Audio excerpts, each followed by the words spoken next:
bienvenue dans cette nouvelle vidéo. Je suis en compagnie de Caroline. Bonjour Caroline. Bonjour. Comment tu vas? Très bien. Merci d'avoir accepté cette invitation.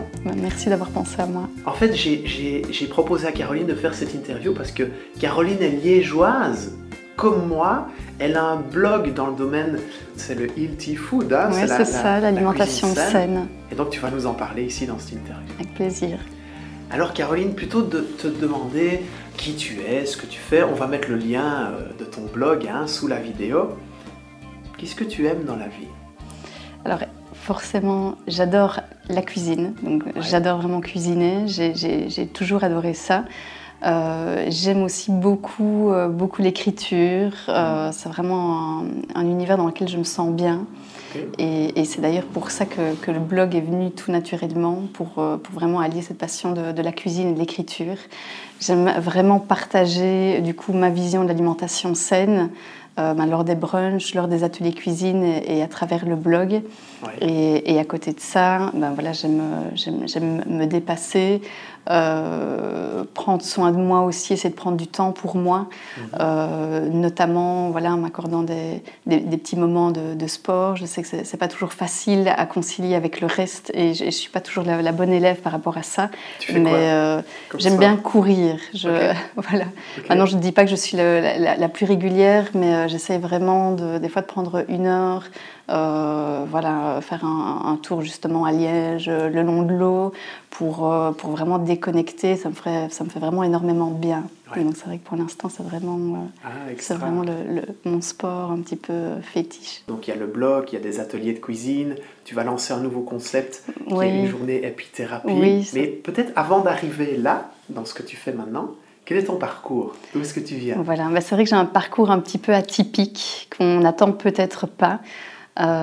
En fait, j'ai commencé par des études de gestion HEC parce que j'avais envie de lancer un restaurant d'alimentation saine pour contrecarrer justement tous les fast-food qu'on trouve à tous les coins de rue.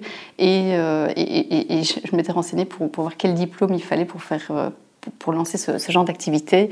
Et à ce moment-là, voilà, j'étais tombée sur ce genre d'études. Et donc c'est marrant parce que je reviens maintenant plusieurs années après, je reviens un peu à mes premiers amours et j'ai toujours ce projet qui reste toujours ancré d'ailleurs dans un coin de ma tête. Je n'ai pas particulièrement accroché avec les matières qui étaient dispensées à HEC et donc j'ai bifurqué vers des études de droit à l'ULG parce que j'avais toute une série de débouchés et les études me paraissaient intéressantes. Donc j'ai vraiment fait mes 5 années de droit, puis je suis partie 4 mois en Espagne. Et ensuite, j'ai commencé le barreau un peu par curiosité et par challenge personnel. Et puis, l'élément déclencheur, ça a vraiment été le cap des 30 ans, vraiment la remise en question, le questionnement, où je me suis dit, tiens, dans 10, 20 ans, est-ce que tu te vois toujours avocate, dans le même cabinet, à traiter le même type de dossier? Et là, je savais que la réponse était clairement non. Tout a été très vite. J'ai un petit peu foncé, tête baissée. J'ai arrêté ma profession d'avocat. J'ai cherché un job salarié sur le côté, ma temps partiel, pour justement avoir du temps à consacrer à mes nouveaux projets. Ouais. Et c'est parti. J'ai lancé le blog au mois de septembre 2017. Les brunchs directement aussi, que j'organise 1 fois tous les mois. Ouais. Et quelques mois après, j'ai organisé mes premiers ateliers cuisine. Et là, c'est vrai que les projets se développent de plus en plus. Ils évoluent bien, de manière positive. Et c'est vrai que c'est vraiment très enrichissant. Et j'ai vraiment maintenant l'impression d'avoir une vie professionnelle qui me ressemble, dans laquelle je m'épanouis. Et ça, c'est vrai que c'est vraiment chouette et très palpitant. Donc, c'est vrai qu'il faut savoir que je suis la fille d'une diététicienne nutritionniste qui est connue sous le nom de Miss Calories et qui, du coup, m'a toujours baignée dans l'alimentation saine, santé, à savoir principalement sans sucre blanc, avec des alternatives, des sucres indices glycémiques faibles. Voilà, moi, je me suis aussi toujours intéressée à des produits riches en antioxydants, riches en bienfaits, Mais étant une grande gourmande, j'ai toujours voulu que l'alimentation soit tournée autour des mots-clés plaisir et saveur. Donc l'idée, c'était vraiment de combiner à la fois alimentation saine, mais gourmandise, ce qu'on ne retrouve pas toujours forcément dans des restaurants ou dans l'idée collective où on peut se dire tiens c'est sain, mais alors ça va être un petit peu ennuyeux, on n'aura pas vraiment quelque chose de gourmand. Ben là l'idée c'était vraiment oui, justement de changer les habitudes, d'instaurer de nouveaux réflexes alimentaires et de provoquer peut-être un déblocage dans l'idée de certaines personnes sur justement le bienfait. Oui. C'est une croyance de se dire non, manger sainement, c'est fade, c'est triste. Oui, non, c'est ça. Toi, tu communiques tout ce que tu fais sur on peut manger sain, se régaler, se faire plaisir. Et du coup, l'idée, c'est vraiment de transporter les gens vers une sensation de bien-être plus globale, hein, un petit peu aussi autour de ce que tu transmets dans ton univers. L'idée qu'on se sent mieux dans son corps, mieux dans son esprit et que on est plus en forme. Du coup, on évite aussi les kilos superflus, mais on redécouvre le goût des aliments, on se régale et vraiment on se sent mieux. Et tout ça en changeant quelques petites choses au niveau de son alimentation. Donc tu lances ce blog au moment où on tourne cette vidéo, il y a quelques mois. Oui, c'est vrai que j'ai envie de dire déjà et finalement si peu de temps. Si peu de temps, mais tu as plein de gens qui te suivent. Hein. Oui, mais c'est vrai que les personnes ont fort été intéressées par le concept. Ouais. Et c'est vrai qu'étonnamment, je trouve que sur Liège, il n'y en a pas encore tant que ça qui communiquent vraiment sur l'alimentation saine. Et c'est vrai que je pense que les gens sont de plus en plus intéressés et curieux et pas nécessairement informés, ils ne savent pas vraiment comment s'y prendre. Ouais. Et je pense que vraiment le concept de je mange sainement, je suis du coup en meilleure santé, mieux dans mon corps, dans mon esprit, mais je garde ce côté gourmandise et je me fais plaisir, vraiment intéresse et c'est vrai que je le vois au niveau des brunchs qui rencontrent un chouette succès. J'espère d'ailleurs que ça va continuer et les ateliers, c'est vraiment chouette. Il y a ton blog. Qu'est-ce qu'on retrouve sur ton blog ? Alors sur le blog, on retrouve toutes des recettes que j'élabore et que je publie.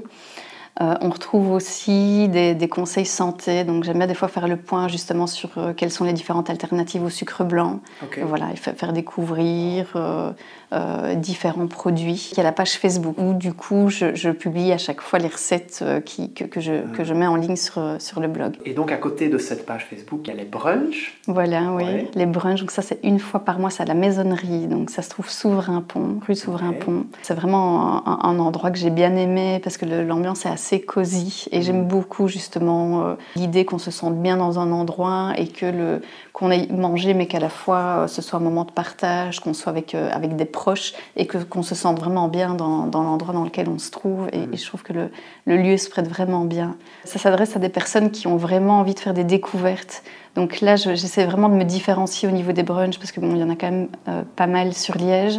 Mais là, la différence, c'est qu'on ne trouve pas de viennoiserie, pas de choses hyper sucrées ou riches en gras.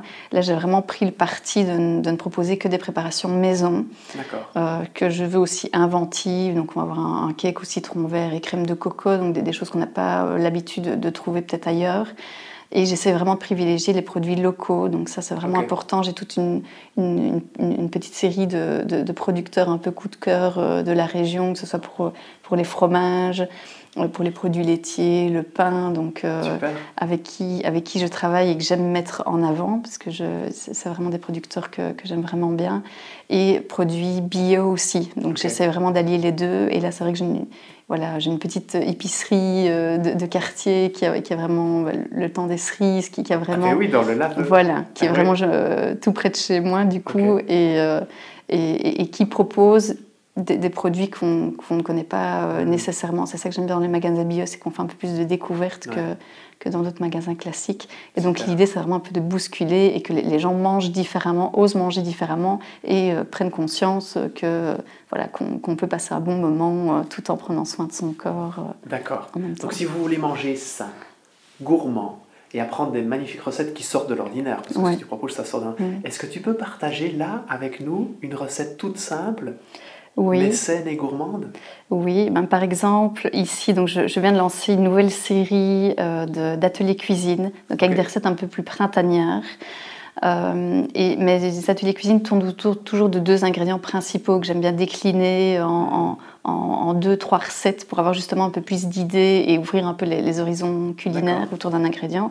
Et là, par exemple, un des aliments principaux, c'est l'avocat, que je décline sous forme de smoothie, de carpaccio, et là où on peut peut-être moins penser à le retrouver, justement dans un brownie fondant au chocolat, noisette, où là il vient remplacer le beurre en fait. Donc c'est vraiment une recette très fondante, mais dans laquelle on trouve juste l'avocat qui ne se goûte pas, mais qui va vraiment apporter un côté fondant à la préparation, qui va renforcer le goût du chocolat, qui va apporter toute une série de fibres et de bienfaits justement, avec un petit peu d'huile de coco.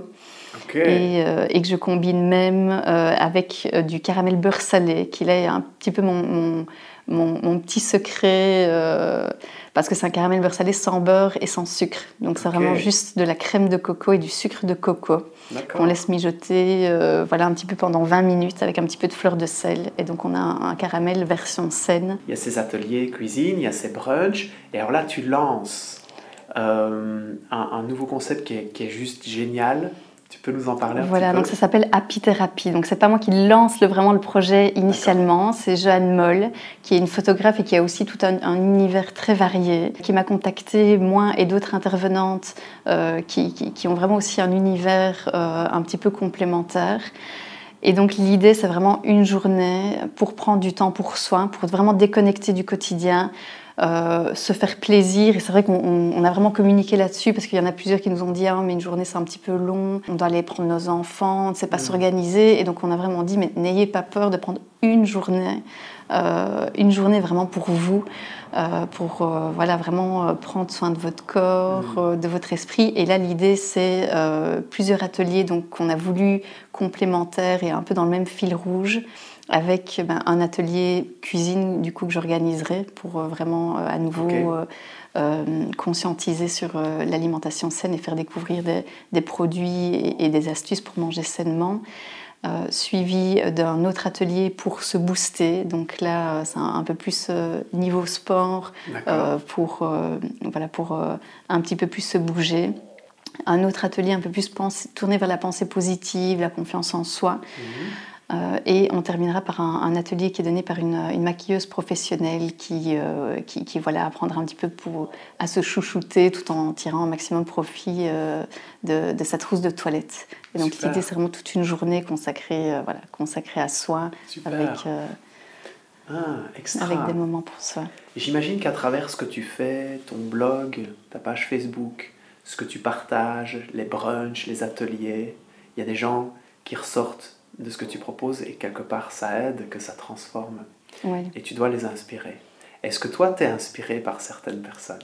J'ai du coup beaucoup de personnes qui me partagent aussi certaines de leurs astuces ou qui me parlent de leurs projets. Voilà. Et c'est vrai que du coup, je fais des découvertes comme avec toi aussi, où on rencontre vraiment toute une série de personnes qui tournent autour de notre univers. Et c'est ça aussi qui est très très chouette avec le blog. Super. Et toi, qu'est-ce qui t'inspire dans ta vie? Qu'est-ce que tu as envie de transmettre dans ce que tu fais? La conscience, le fait de ne pas avoir peur de vivre pour soi, d'aller chercher vraiment ce qui fait partie de nous et d'essayer de le mettre un peu plus en avant dans sa vie. Donc de sortir un peu de ce qu'on pense être nos habitudes et de ne pas avoir peur de bousculer certaines choses pour mieux se retrouver.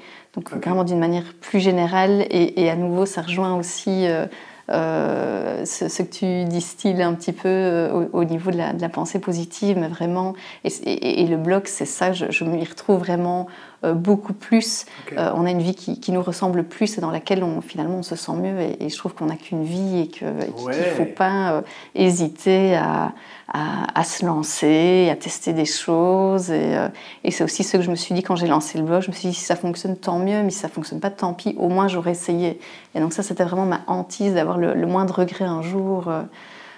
Donc à un moment, il faut se lancer un peu tête baissée, il faut arrêter d'être arrêté par ses peurs. J'ai l'impression que par ce que tu proposes au niveau de la cuisine saine et gourmande, comme tu la vois et comme tu la partages, c'est aussi une façon de se connecter à soi, d'une certaine façon. Oui, c'est vraiment redécouvrir, augmenter un peu ses sens, quoi. Il y a aussi le côté vraiment redécouverte de ce qu'on mange, un peu plus se connecter au moment présent. C'est vrai qu'au brunch, vu que je sucre très peu les aliments, on me dit souvent, tiens, on goûte vraiment la pomme, on goûte vraiment le fruit. Et donc il y a un peu cette idée d'un peu s'arrêter sur certaines choses, d'un peu prendre le temps d'apprécier ce qu'on mange ou ce qu'on vit, de sortir d'une espèce de course permanente sur une journée, et de prendre un peu vraiment du temps pour soi. Et c'est aussi l'idée avec Apithérapie, de vraiment à un moment penser à soi, pas de manière égoïste, mais voilà, de s'écouter, et même du coup de prendre du temps avec les autres aussi. Voilà, il n'y a pas que le travail, et c'est vrai que c'est souvent quelque chose qui prend énormément de temps dans une vie, mais à un moment, voilà, ne serait-ce qu'aller se promener avec son compagnon, prendre ne serait-ce qu'une heure sur la semaine, on a des fois l'impression qu'on n'a pas le temps, mais il faut vraiment... C'est magique, hein. Oui, c'est ça. Et pour le sport, c'est vraiment pareil, quoi. C'est vraiment un peu déconnecter et prendre du temps pour soi. Top! Donc si vous voulez prendre du temps pour vous et découvrir la cuisine saine et gourmande de Caroline, vous allez sur son blog, sur sa page Facebook. Caroline, un grand merci. Un grand merci à toi.